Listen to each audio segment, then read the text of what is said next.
The snow was falling gently on Christmas Eve as Robert locked the front door of his small diner. It was just past 9 in the evening, and the streets were almost empty. Everyone was home with their families, wrapping last-minute gifts or sitting by warm fireplaces. Robert should have been home too, but he had volunteered to work late. It was easier than sitting alone in his quiet apartment. His son, Tyler, was spending Christmas with his maternal grandparents this year. They lived 3 hours away and had insisted on having their grandson for the holidays. Robert had agreed, even though it meant spending Christmas alone for the first time since his wife passed away 3 years ago. He told himself it would be fine, just another day, but as he walked toward his car in the empty parking lot, the loneliness felt heavier than usual. He was fumbling with his keys when he heard a noise. It was coming from behind the diner near the dumpsters. Robert paused. It could have been a raccoon or a stray cat. The dumpsters always attracted animals looking for food. He almost got in his car and drove away, but something made him stop.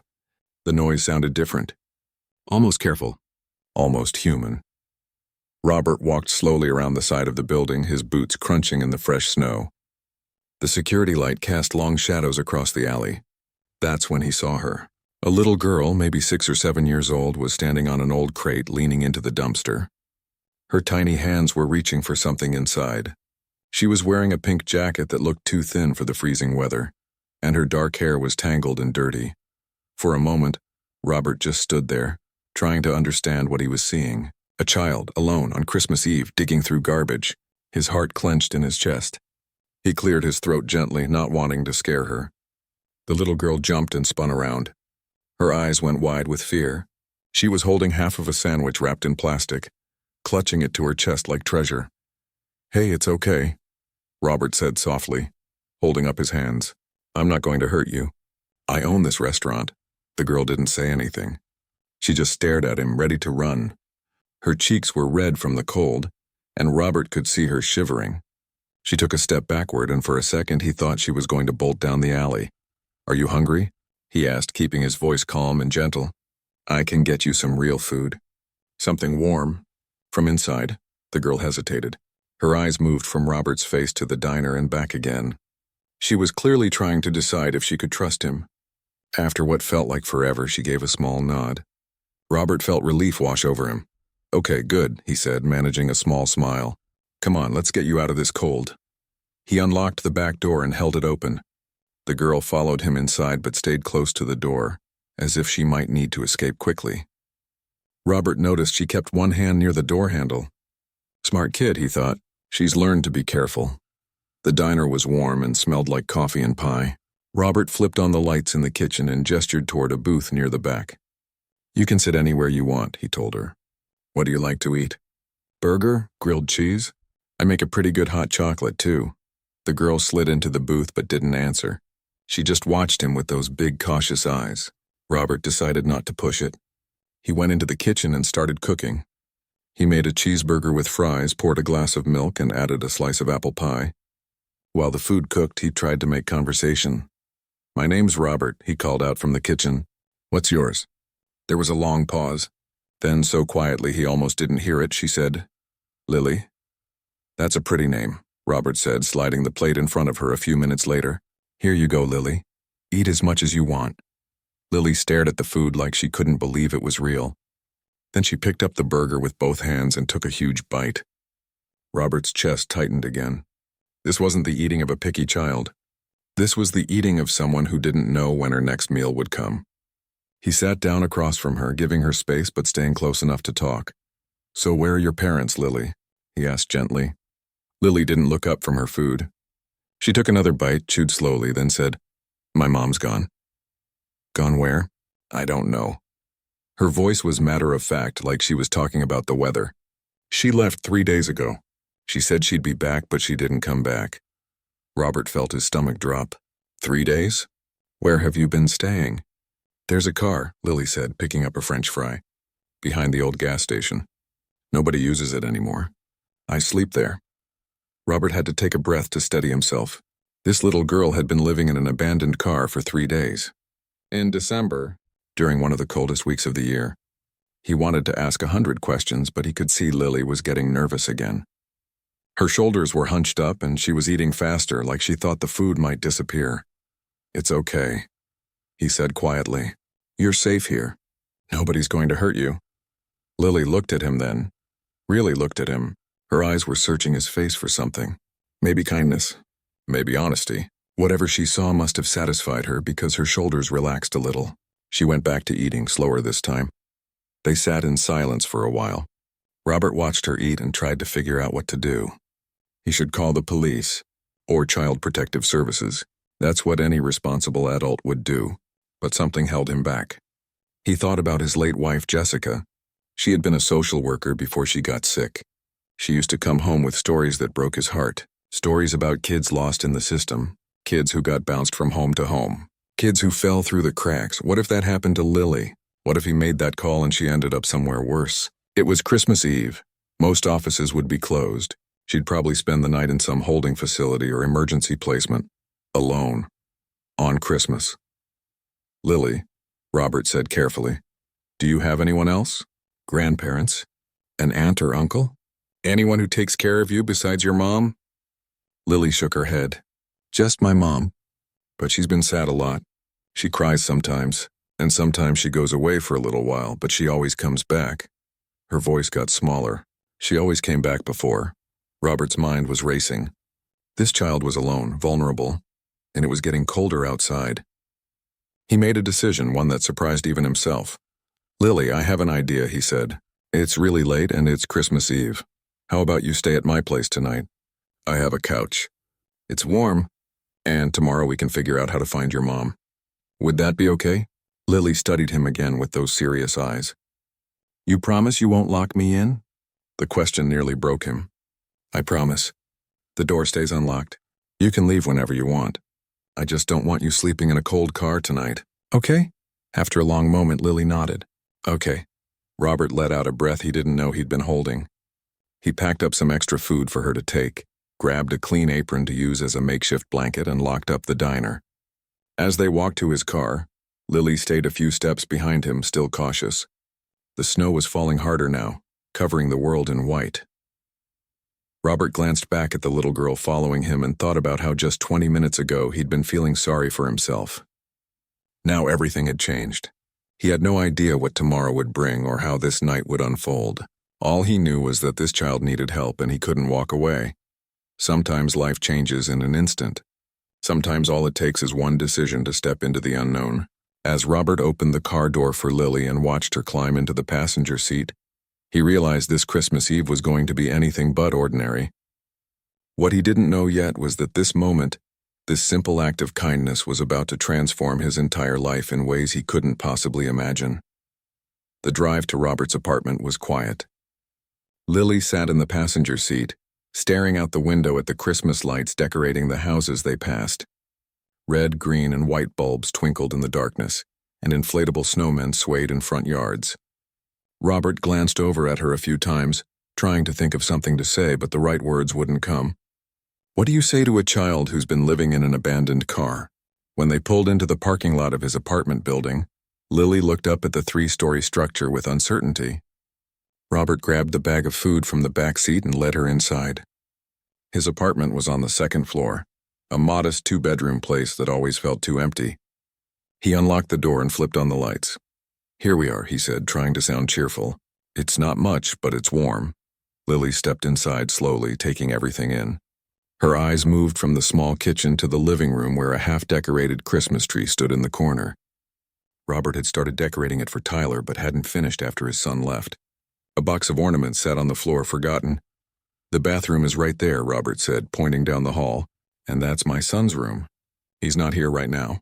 He's visiting his grandparents for Christmas." He paused, then added, "You can sleep on the couch, or if you want, you can use his bed. Whatever makes you comfortable."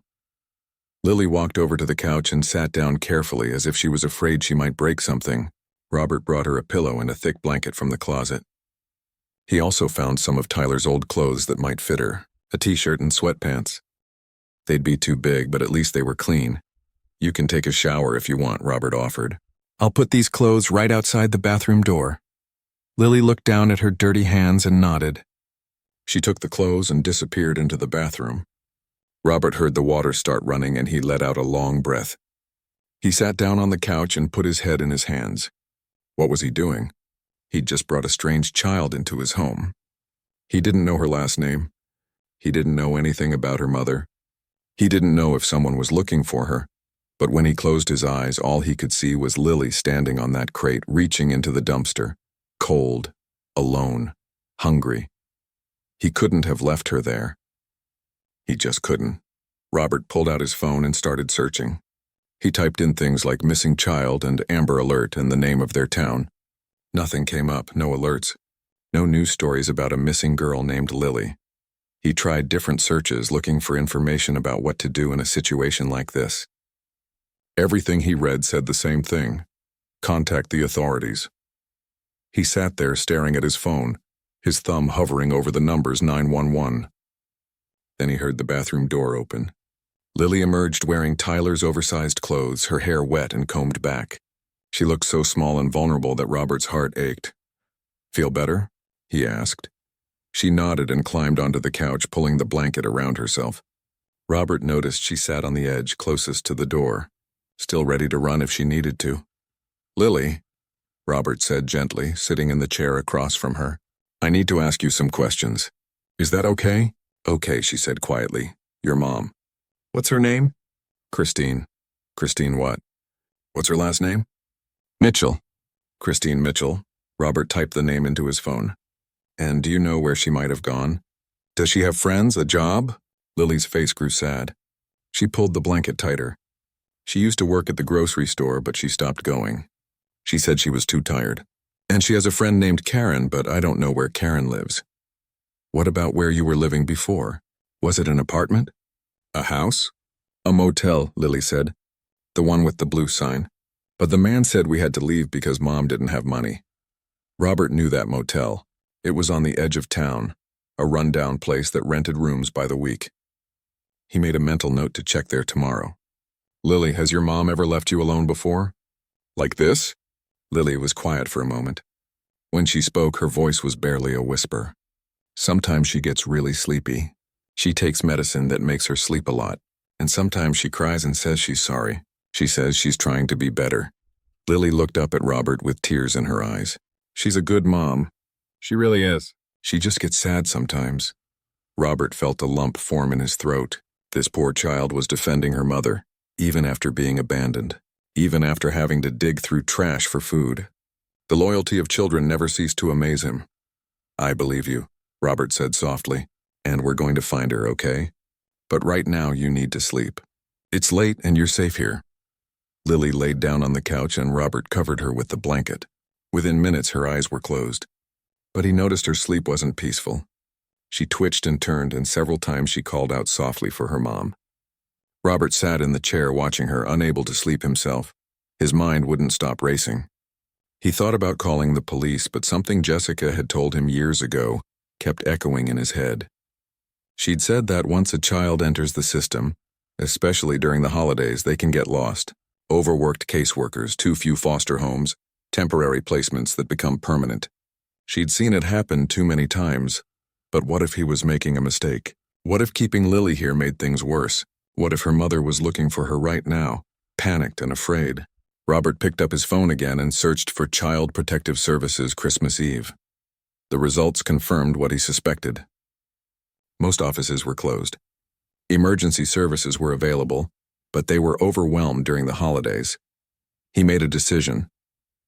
He'd give it until morning. He'd try to find Christine himself first. If he couldn't locate her by tomorrow afternoon, he'd make the call. At least then Lily would have had a warm bed and a safe night's sleep. Robert must have dozed off in the chair because he woke to the sound of whimpering. The room was still dark, but the clock on the wall showed it was just after 3 in the morning. Lily was having a nightmare.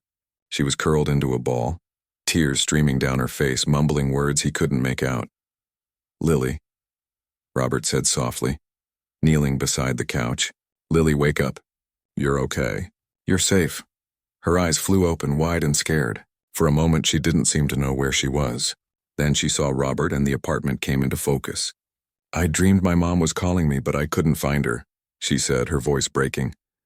"It was just a dream. Robert assured her. Come on, let's get you some water. He led her to the kitchen and poured her a glass of water. She drank it slowly, her hands shaking a little. Robert noticed she was still shivering, though the apartment was warm. Do you want some hot chocolate? He asked. My son Tyler loves hot chocolate when he can't sleep. Lily nodded. Robert heated milk on the stove and stirred in cocoa powder and a little sugar.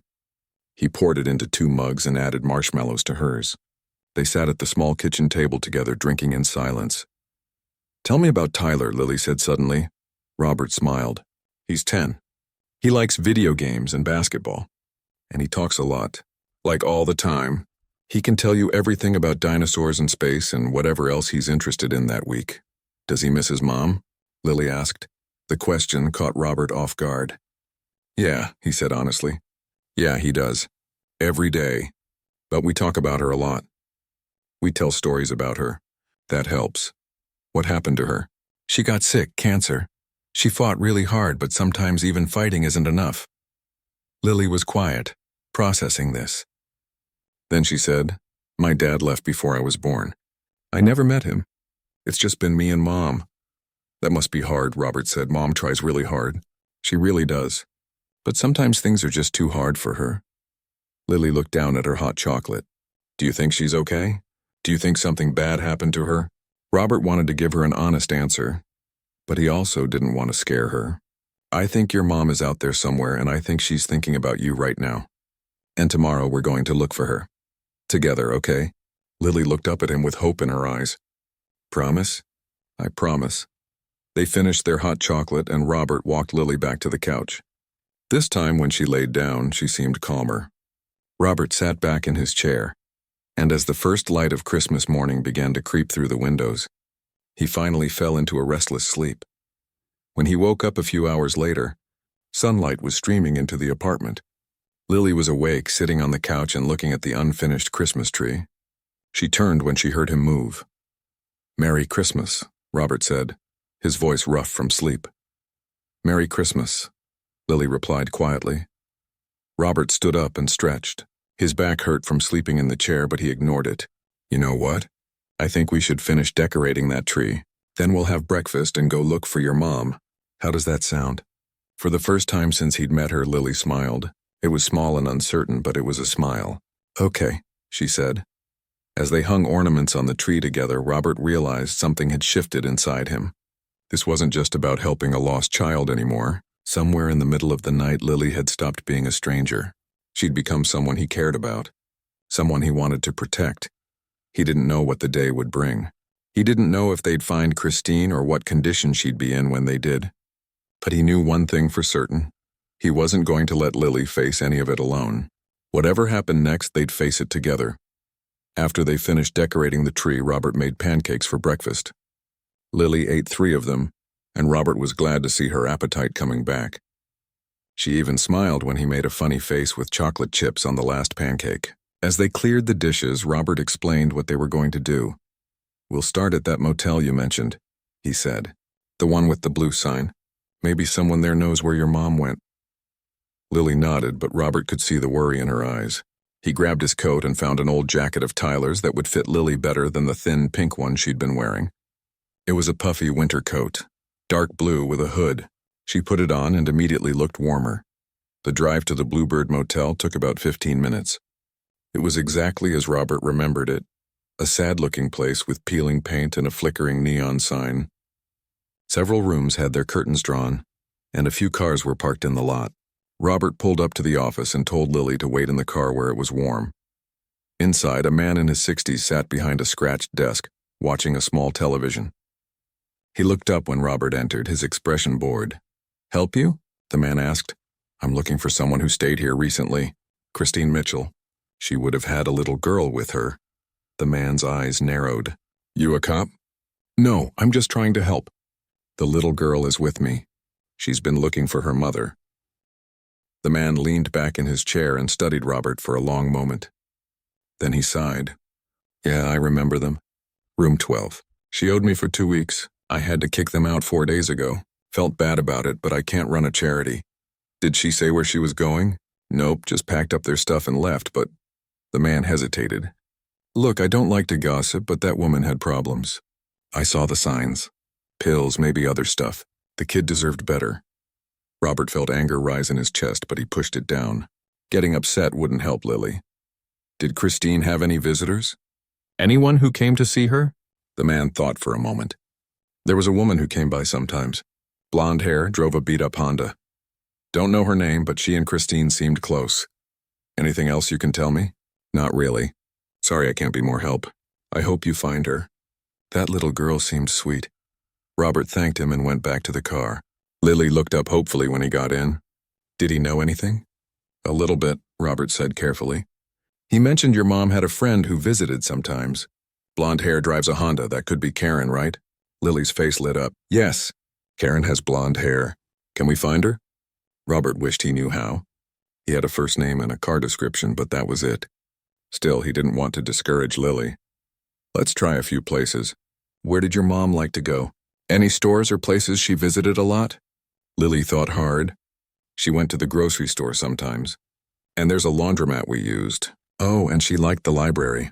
She said it was quiet there and she could think. Robert decided to try the library first. It was Christmas Day, so it would be closed, but maybe they'd get lucky. As they drove through town, Robert noticed how empty the streets were. Everyone was home with their families, opening presents and eating big meals. He glanced at Lily, who was staring out the window again, and his heart hurt for her. The library parking lot was empty, just as he'd expected. But as they were about to leave, Lily pointed to a small park next to the building. Mom and I used to go there sometimes. She liked to sit on the bench under that big tree. Robert pulled into the park. It was deserted, the playground equipment covered in snow. They got out of the car and walked toward the bench Lily had pointed to. As they got closer, Robert saw something that made him stop. There were footprints in the snow, recent ones leading to the bench and then away toward the street. Someone was here not too long ago, Robert said. Lily ran ahead to the bench. There, tucked under one of the slats, was something wrapped in plastic. She pulled it out carefully. It was a small notebook, the kind you could buy at any dollar store. Lily opened it with shaking hands. Inside were drawings, simple sketches of flowers, trees, and people. On one page was a drawing of a woman holding hands with a little girl. Under it, in messy handwriting, were the words, "I'm sorry. I love you. I'm trying to get better." Lily's eyes filled with tears. "It's from my mom. She was here. She left this for me." Robert knelt down beside her. "That means she's thinking about you, Lily. She hasn't forgotten about you." "But where did she go?" Lily's voice cracked. "Why didn't she take me with her?" Robert didn't have a good answer.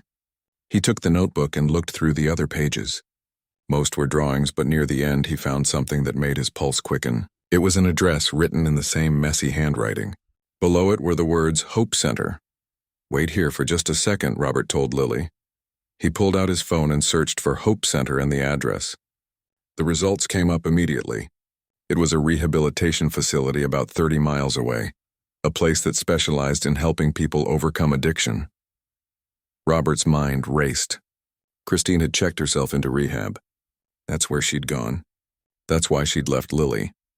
She must have thought Lily was being taken care of, or maybe she'd been so desperate to get help that she'd made a terrible mistake in the moment. Either way, Robert now knew where to find her. He looked at Lily, who was clutching the notebook to her chest. How was he going to explain this to a 7-year-old? How could he help her understand that her mother had left to get better, even though it meant leaving her behind? "Lily," he said gently, "I think I know where your mom is." Her head snapped up. "Really, where?" "There's a place called Hope Center. It's a place where people go when they need help, when they're sick and need to get better." "Is my mom sick?" Robert chose his words carefully. "Sometimes people get sick in ways we can't see. It's not like having a cold or breaking an arm. It's different. But there are places that can help, and I think that's where your mom went. Can we go see her? We can try. But Lily, I need you to understand something. If your mom is there, she's there because she wants to get better. For herself and for you. That's a good thing, even though it's hard right now." Lily was quiet for a long moment. Then she said, "Will they let me see her?" "I don't know. But we're going to find out." The drive to Hope Center took almost 40 minutes. It was located outside the city, surrounded by trees and open fields. The building was modern and clean-looking, with large windows and a welcoming entrance. Robert parked in the visitor lot and took a deep breath. "Ready?" he asked Lily. She nodded, gripping the notebook tightly. Inside, the reception area was warm and decorated for Christmas. A woman in her 40s sat at the front desk wearing scrubs and a friendly smile. When she saw Robert and Lily approach, her expression shifted to concern. "Can I help you?" she asked. "I hope so," Robert said. "We're looking for someone." "Christine Mitchell. We believe she might be a patient here." The woman's face became professional. "I'm sorry, but I can't give out information about our patients." "It's policy. Robert had expected this." "I understand. But this is her daughter. Her name is Lily. She's been looking for her mother for 4 days." The receptionist looked at Lily and her expression softened. "Oh, sweetheart." She glanced at Robert, then back at Lily. "Let me get one of our counselors. Just a moment, please." She picked up a phone and spoke quietly into it. A few minutes later, a woman in casual clothes appeared. She had kind eyes and gray hair pulled back in a ponytail. She introduced herself as Helen, one of the counselors at the facility. "Hi, Lily," Helen said, kneeling down to Lily's level. "I hear you're looking for your mom." Lily nodded, unable to speak. Helen looked up at Robert. "And you are, Robert?" "I found Lily on Christmas Eve. She was alone and looking for food. I've been trying to help her find her mother." Helen's expression was unreadable. "Can I speak with you privately for a moment?" Robert looked at Lily. "Stay right here, okay?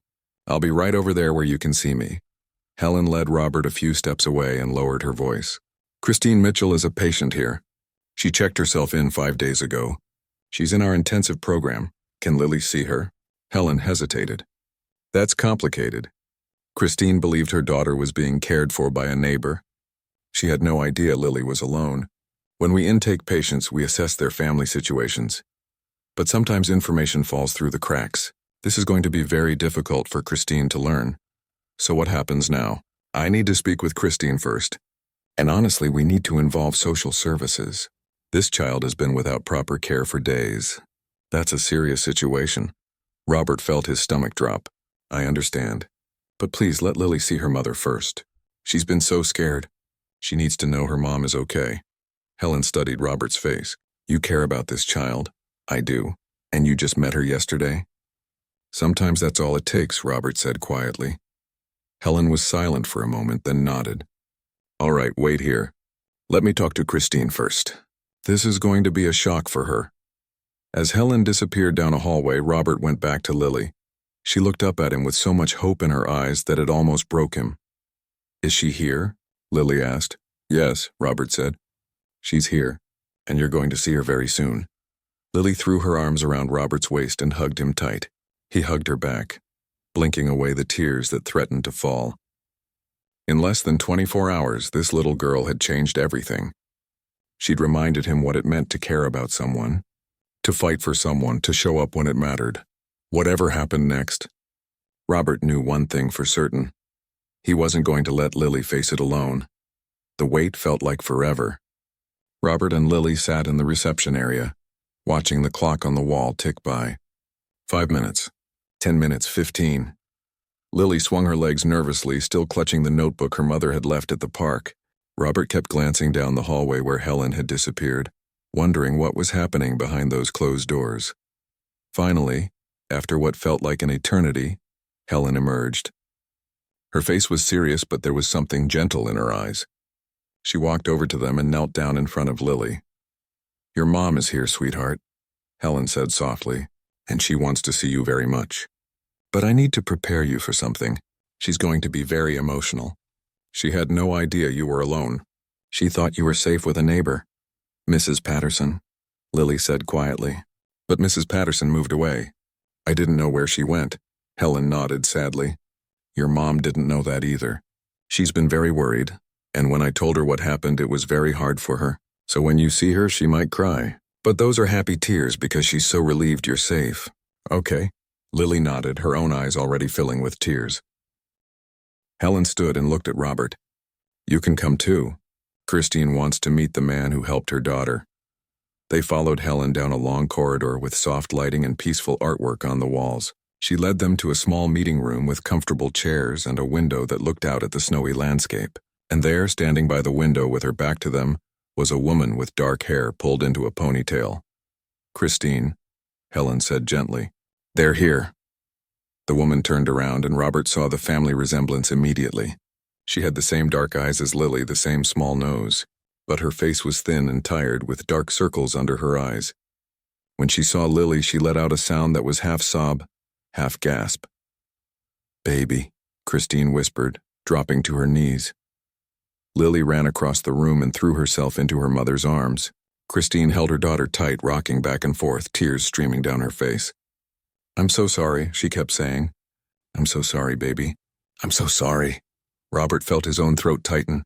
He looked away, giving them a moment of privacy, but he could hear Christine's broken apologies and Lily's small voice saying, "It's okay, Mommy. I found you. I found you."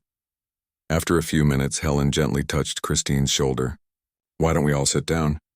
Christine stood, still holding Lily's hand, and they moved to the chairs. Robert sat across from them, suddenly feeling like an intruder in this private moment. But Christine looked at him with eyes full of gratitude and shame. "You're Robert," she said, her voice hoarse from crying. "Helen told me what you did, how you found Lily and kept her safe. I don't know how to thank you." "You don't need to thank me," Robert said. "Anyone would have done the same." "But they didn't," Christine said, fresh tears falling. "You did. You could have just called the police and walked away, but you didn't. You took care of my little girl when I couldn't." The weight of those last words hung in the air, "when I couldn't." Robert could see the pain in Christine's face, the guilt that was eating her alive. Helen cleared her throat gently. "Christine has been with us for 5 days now. She checked herself in because she knew she needed help. That takes tremendous courage." Christine looked down at Lily. "I've been struggling for a long time, baby. You know that. The medicine I was taking, it wasn't helping me anymore. It was hurting me, making me someone I didn't want to be. I came here to get better, to be the mom you deserve." "I know, Mommy," Lily said, leaning against her mother. "I just missed you. I missed you too." "Every single second." Christine looked at Helen, then at Robert. "I thought Mrs. Patterson was watching you. I gave her money and asked her to take care of you until I got out. I had no idea she'd moved. I should have checked. I should have made sure. This is all my fault. The important thing is that Lily is safe now," Helen said. "But we need to talk about what happens next. Christine is in the middle of a 90-day program. She can't leave, not if she wants to complete her treatment successfully." Robert saw Lily's face fall. 90 days? But that's so long. Christine pulled her daughter close. "I know it seems long, baby, but I need this time to get completely better, so I never have to leave you again like this." "Where will Lily stay?" Robert asked, though he suspected he already knew the answer. Helen looked uncomfortable. "Under normal circumstances, we would contact Child Protective Services. They would place Lily in temporary foster care until Christine completes the program." "No," Lily cried out, gripping her mother's hand. "I don't want to go somewhere else. I want to stay with Mommy." "You can't stay here, sweetheart," Helen explained gently. "This is a treatment facility. We don't have accommodations for children." Christine was crying again, harder now. "Please," she begged, looking at Helen. "Isn't there another way? She's been through so much already. Foster care, being with strangers." Her voice trailed off as she looked at Robert. There was a question in her eyes, one she seemed afraid to ask. Robert felt his heart start to pound. He knew what she was thinking, what she wanted to ask but couldn't bring herself to say. "I could take her," Robert heard himself say. The words came out before he'd fully thought them through. Everyone in the room turned to look at him. Helen's eyebrows raised. Christine's eyes widened with hope and disbelief. Lily looked at him like he'd just offered her the world. "You'd do that?" Christine whispered. "You'd take care of her? But you don't even know us." Robert thought about the past 24 hours, about finding Lily in the cold, feeding her at the diner, watching her sleep fitfully on his couch, about decorating the Christmas tree together and searching for her mother, about how empty his life had felt before, and how these simple acts of caring had filled something inside him he didn't even know was empty. "I know enough," Robert said. "I know Lily is a brave, smart kid who deserves stability right now. I know I have room in my home and in my life. And I know that sometimes strangers become family." Helen held up a hand. "It's not that simple. Robert, you can't just take custody of a child. There are legal processes, background checks, home visits. It would have to go through the system." Then let's start the process, Robert said firmly. Today, right now. What do we need to do? Helen looked between Robert and Christine, seeming to weigh the situation. I'd need to call our social worker. They'd need to assess the situation, contact child services, run preliminary checks. Even with it being Christmas, we can make some calls.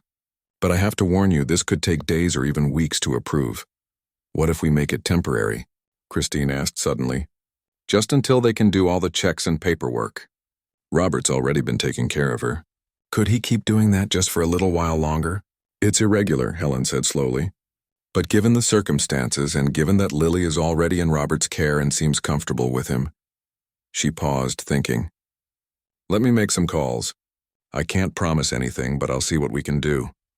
After Helen left the room, Christine turned to Robert with tears streaming down her face. Why are you doing this? You don't owe us anything. Robert thought about how to answer. He thought about Tyler, and how much he'd needed extra support after Jessica died. He thought about all the people who'd helped them along the way.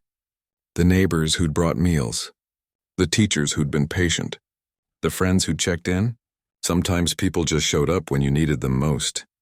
Because someone needs to, Robert said simply, and because I can. They sat together for another hour, talking and planning. Christine told Lily about the program, about how she was learning new ways to cope with her problems, about the future she was building for them. Lily told her mother about the diner, about the Christmas tree, about how Robert had made her pancakes with chocolate chip faces. When it was time to go, Christine held Lily for a long time. I love you more than anything in this world, she whispered. And I'm going to get better, I promise. I love you too, Mommy, Helen returned with news. She'd spoken with an emergency social worker who agreed to expedite the paperwork. They'd need to do a home visit and background check on Robert, but given that it was the holidays and Lily was already in his care, they could grant temporary emergency placement. A caseworker would visit Robert's apartment the next morning. As they walked back to the car, Lily slipped her hand into Robert's. It was such a small gesture, but it meant everything. This little girl who'd been so wary and frightened just yesterday now trusted him. Believed in him, Robert, Lily said as they drove home. Yeah? Thank you for finding my mom, and for letting me stay with you. You're welcome, kiddo. Do you think Tyler will mind? Me being there when he gets back? Robert smiled. Tyler's going to love it. He's always wanted a little sister. As they pulled into the apartment parking lot, Robert realized his life had completely changed in the span of 2 days. He'd gone from being a lonely man spending Christmas alone to being responsible for a child he barely knew. It should have been terrifying. Instead, it felt right. That night, after Lily was asleep on the couch, Robert sat in his chair thinking about everything that had happened. He thought about Jessica and how proud she would be of what he was doing. He thought about Christine, fighting her own battle in that facility. He thought about Lily dreaming on his couch, finally safe. His phone buzzed. It was a text from his former mother-in-law. How are you spending Christmas? Hope you're not alone. Robert looked at the little girl sleeping peacefully, the decorated tree with its twinkling lights, the apartment that suddenly felt like a home again. He typed back, not alone at all. I'll call you tomorrow. Merry Christmas. He set down his phone and closed his eyes. Tomorrow would bring new challenges. The social worker visit, explaining everything to Tyler, figuring out how to balance the diner with being a full-time parent to 2 kids. But tonight, all that mattered was that a little girl was safe, warm, and loved. Sometimes life changes in an instant. Sometimes a random act of kindness becomes something bigger than you ever imagined. Robert was beginning to understand that this wasn't just about helping Lily anymore. This was about becoming the person he was meant to be. The social worker arrived at 8 o'clock the next morning. Her name was Mrs. Chen, a woman in her 50s with sharp eyes and a no-nonsense attitude.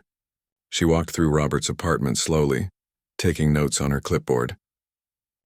She checked the locks on the windows, looked inside the refrigerator, examined Tyler's bedroom where Lily would be staying.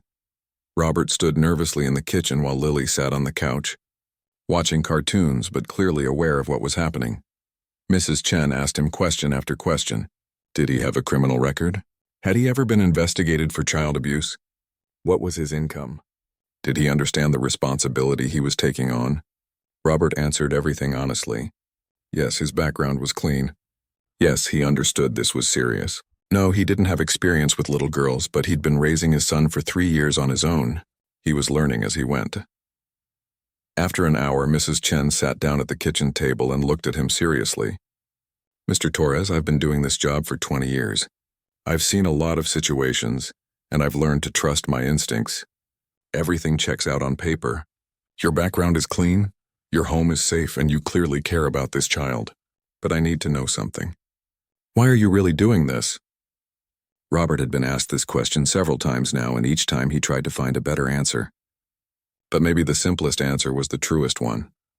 Because when I saw her digging through that dumpster, looking for food on Christmas Eve, I saw a child who needed help, and I couldn't walk away. It's that simple. Mrs. Chen studied his face for a long moment. Then she nodded. All right. I'm approving temporary emergency placement. But understand, Mr. Torres, this is day by day. We'll be checking in regularly. If at any point I feel this arrangement isn't in Lily's best interest, she'll be removed immediately. Do you understand? I understand. And you'll bring her to visit her mother weekly at the facility? Every week. I promise. Mrs. Chen stood and walked over to Lily. She knelt down and spoke gently. Lily, do you feel safe here with Mr. Robert? Lily nodded. He's nice to me. He makes good pancakes. Despite the serious situation, Mrs. Chen smiled. That's important. Good pancakes. She stood and shook Robert's hand. I'll be in touch. Take care of her. After she left, Robert let out a breath he didn't know he'd been holding. Lily looked at him with wide eyes. Does this mean I can stay? Yeah, kiddo. You can stay. She ran over and hugged him, and Robert felt something in his chest tighten. In just 3 days, this little girl had worked her way into his heart in a way he hadn't expected. The real challenge came later that afternoon when Tyler arrived home. Robert's former in-laws dropped him off, and Tyler burst through the door with his usual energy, talking about all the presents he'd gotten and the games he'd played. Then he stopped short when he saw Lily sitting on the couch. Dad? Who's that? Robert had practiced this conversation in his head a dozen times, but now that the moment was here, the words felt clumsy. Tyler, this is Lily. She's going to be staying with us for a while. Come sit down. I need to tell you something. Tyler sat looking confused and a little suspicious. Robert explained everything, starting with finding Lily on Christmas Eve and ending with the arrangement with Christine and social services. He watched his son's face carefully, trying to gauge his reaction. When Robert finished, Tyler was quiet for a long moment. Then he looked at Lily. So you were all alone? On Christmas? Lily nodded shyly. That's really sad, Tyler said. Then he turned to his dad. So she's like staying in my room? If that's okay with you. We can set up an air mattress for now, and maybe later we can get a bunk bed or something. Tyler thought about this. Robert could see his son processing everything, working through his feelings. Finally, Tyler shrugged. Okay, but she can't touch my video games without asking. Deal, Lily said quietly. And just like that, it was settled. Over the next few days, Robert watched as Tyler and Lily figured out how to be siblings. They weren't always perfect. Tyler got annoyed when Lily wanted to watch cartoons instead of his shows. Lily cried when Tyler said she was too little to play his games. But they also laughed together, shared snacks, and gradually became a team. Robert reopened the diner after New Year's, and his regular customers noticed the change immediately. There were drawings taped to the walls now, pictures Lily had made. Robert had to adjust his schedule, opening later and closing earlier so he could be home for the kids. His employee, Rosa, stepped up to help more, and customers were understanding. Every Saturday, Robert took Lily to visit Christine at Hope Center. The visits were hard at first. Lily would cry when it was time to leave, and Christine would watch them go with heartbreak in her eyes. But slowly things got better. Christine was making real progress. Her face filled out. Her eyes got clearer. She smiled more. During one visit, about 6 weeks into her program, Christine pulled Robert aside while Lily was playing in the courtyard outside. I need to tell you something, she said, and I need you to really hear me. Okay, Robert said, I'm getting better. I can feel it. For the first time in years, I feel like myself again, but I'm also realistic. She took a deep breath. When I get out of here in a few weeks, I'm going to have to work really hard to stay sober. I'll have a job through the program, and I'll have an apartment. But I'm going to be starting over completely. And Lily, Her voice cracked. Lily is thriving with you. I can see it. She's happy. She's stable. She talks about you and Tyler like you're her family. Christine, what are you saying? I'm saying I want what's best for my daughter. And right now what's best for her is stability, structure. I can't give her that yet. Maybe not for a long time. Tears rolled down her face. Would you consider keeping her? Not just temporarily. Really keeping her. Letting me be part of her life, but letting you be her main parent. Robert was stunned. You want me to adopt her? Not exactly.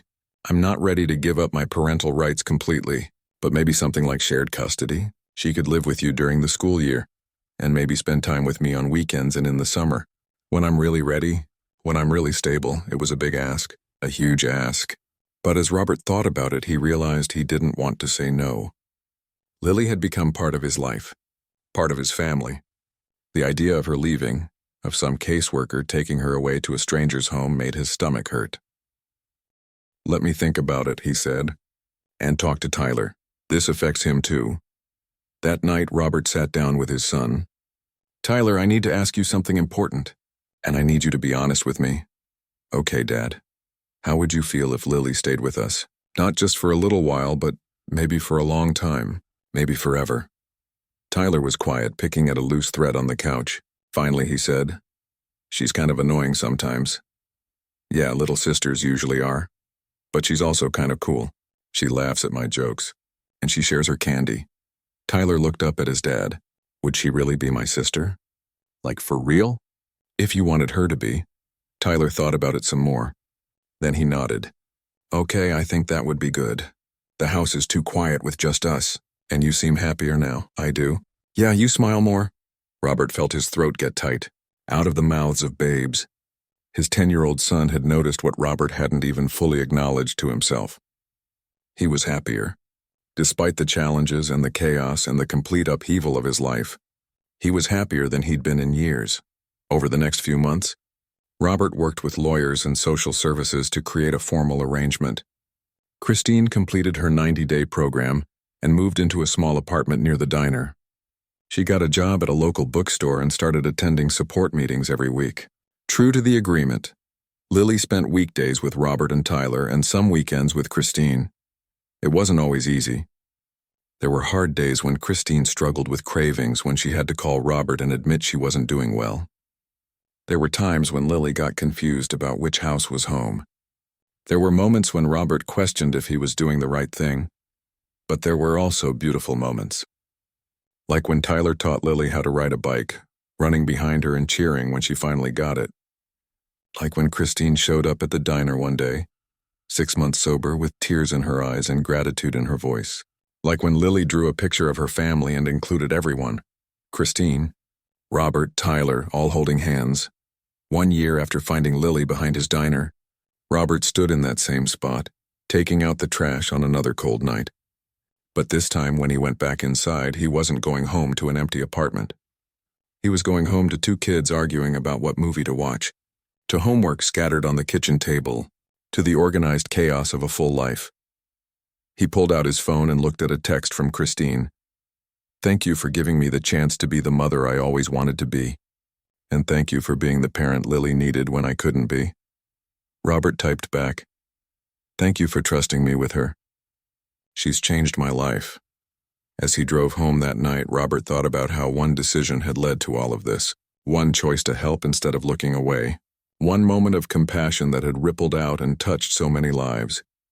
He'd spent years after Jessica's death feeling like his purpose had died with her. But now he understood. Sometimes your purpose finds you in the most unexpected ways. Sometimes it shows up as a little girl looking for food in a dumpster. Sometimes it comes wrapped in challenges and complications and requires you to become braver than you thought you could be. When Robert walked into his apartment, Tyler and Lily were on the couch, finally agreeing on a movie. They looked up when he came in. Dad, you're home! Can we have popcorn? Yeah, can we, please? Robert smiled, hanging up his coat. Sure, extra butter? Extra butter. They shouted together, as he stood in the kitchen making popcorn. Listening to his kids laugh in the next room, Robert felt something he hadn't felt in years. Complete. Whole. Like all the broken pieces had finally found a way to fit back together. Life had a funny way of working out. You could spend years thinking you knew what your story was supposed to be, only to have it completely rewritten in a single night. Robert's story wasn't what he'd planned, but somehow it was exactly what he needed, and it all started with one simple choice: to help a child in need. That choice had led to this moment, to this family, to this life, and Robert wouldn't change a single thing.